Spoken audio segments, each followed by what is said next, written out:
So I spent the majority of this week writing story. And I'm really happy with how it's starting to turn out. This week I just wrote the major plot points and some cool little scenes. But next week I'm going to write out lines and work on some voice acting. Before we get into the video though, I wanted to share a couple things about the story. Like, and how, and then there's the... Sorry, I couldn't not do that.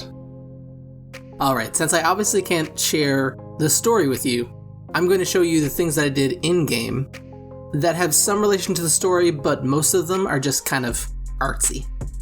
But before we get into the video, if you don't know who I am, my name is Helper Wesley, I have made these games, and I make weekly devlogs. Let's get into it. Starting with the fact that now the ghost spirits and these pet spirits give off soul flakes, which is a great artistic choice, but it does mean that now they need particle effects in-game, or else it's going to have this weird disconnect between the game and the art. So I started off using the particle effect in Gdevelop. I ended up there too, but I started... Anyhow. I started using the points, so circles, as these soul flakes. But if you've seen the art in the previous videos, they're not circles. They're not perfectly circular flakes. They have jagged edges, and they're kind of like... There's a word for this shape, but it's not coming to mind. But whatever that word is, that's the shape they are. So I ended up using the line particle in Gdevelop and rotated them a little bit, so they'd effectively be turning and kind of changing shape as they moved, which is more akin to what they are in the art. Hopefully that will go along better with the art. And then the hub scene has these pets too that give off soul flakes. So I added those to the city hub, adjusting the Z order so that the particle spawns behind the lamp, or the torch, or whatever it is that these are called, but ahead of all the things in level. Since I was in the city hub, and I had just gone through and did a bunch of artwork, I was in that like artsy kind of mood. So I decided to go back and rework some of the art for the UI and menus in the city hub, specifically the buy and sell button, which at first I liked, but now I've noticed that they kind of blend together, like the buy and sell lettering doesn't really stand out enough. So I decided to use a wood texture with some nails sticking into it. And at first I wasn't 100% sold on this, but once I added highlights to it, it kind of came together, and I think this looks pretty good. Having the letters themselves be the thing that highlights when you hover over it kind of also makes them more readable. And this is what that looks like now. I don't actually think it looks a lot better, but I do think it's a lot more readable, which I've been told is pretty important, so yay? While I'm in the city hub, I may as well go through all the other things that I wanted to get done with the city hub. And one of the big ones being that I want you to be able to interact with the NPCs. Nothing crazy like, having conversations with them, but just a quick one-liner from each NPC to kind of give you a little bit more world building. And when the game is finished, hopefully these characters will all give you little tidbits of lore. So as you're playing the game, you're getting your storyboard coming through, but you're also going to get these tidbits of lore from character shoutouts, the narrator, and these NPCs. And hopefully all of these things combined will make you interested enough in the story to continue playing the game. And speaking of the NPCs, I wanted to make it so that they don't all spawn at once. So when you go into a new city hub, everything is randomized, so, well, not everything. The decorations are randomized, so you get different brickwork and different things hanging from the ceiling and different moss and things like that.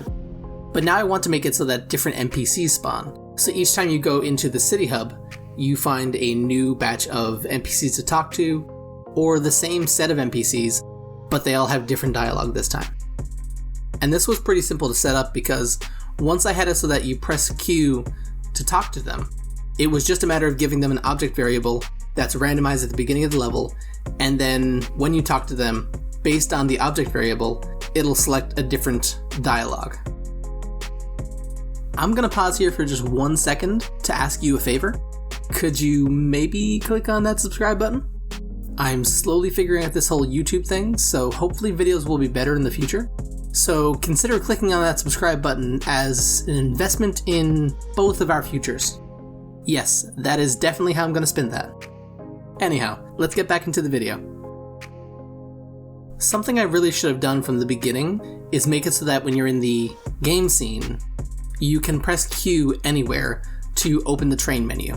As of right now, you have to go to the train to do it, but that means that if the train's running away or something, or you need it to change really quickly, it's just kind of cumbersome to go back to the train. So I've made it so that you can press Q anywhere on the screen as long as you're on the floor, and that'll bring up the train scene with one thing not working, and that's the bombs. I decided that if I gave them access to the bombs anywhere, it was going to cause problems. So basically you can do everything in the train scene except spawn bombs. And this should hopefully save players from situations where they get trapped, or they're going to be trapped if the train stays at the speed it's going at. So if your son is tasked to the navigation task and the train's going faster than you'd like it to, you can press Q, switch the task, and then the train slows down so you have time to get back out and to the train with whatever resource you collected. Hopefully this fixes a few issues that nobody had because there's no working demo of this game yet, but I'm assuming people would have had at some point. The last thing I did was put the youngest son into the scene. He's in all of the artwork, so I figured he should be in the scene. My initial plan was to have the youngest son crawling back and forth along the base of the train, but no, that was going to be a little bit complicated and was going to require a lot of animation frames.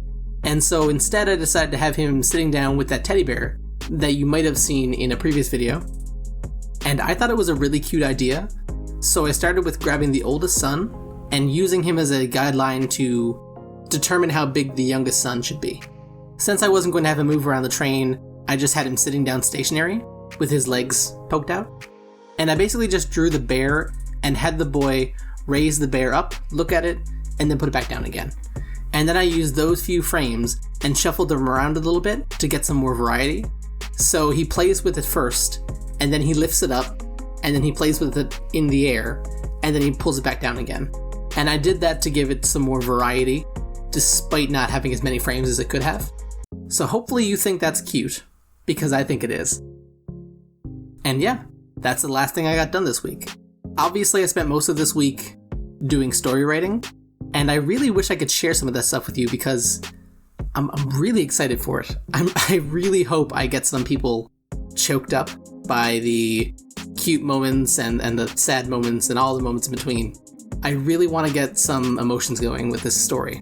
Admittedly, this game is going to be short, but hopefully it's going to be one of those things that's short enough and impactful enough that you remember it years down the road. Maybe I should be aiming a little lower for my first commercial release on Steam, but I can't help but want to make a good game. Anyhow, that's what I got done this week. If you enjoyed this video, maybe consider clicking on that subscribe button. And if you want to talk to me personally, the link to our Discord is down below. It's called the Game Dev Fireside, and it's a pretty chill place to hang out and talk game dev. And if you decide to click on that link, then I'll see you there.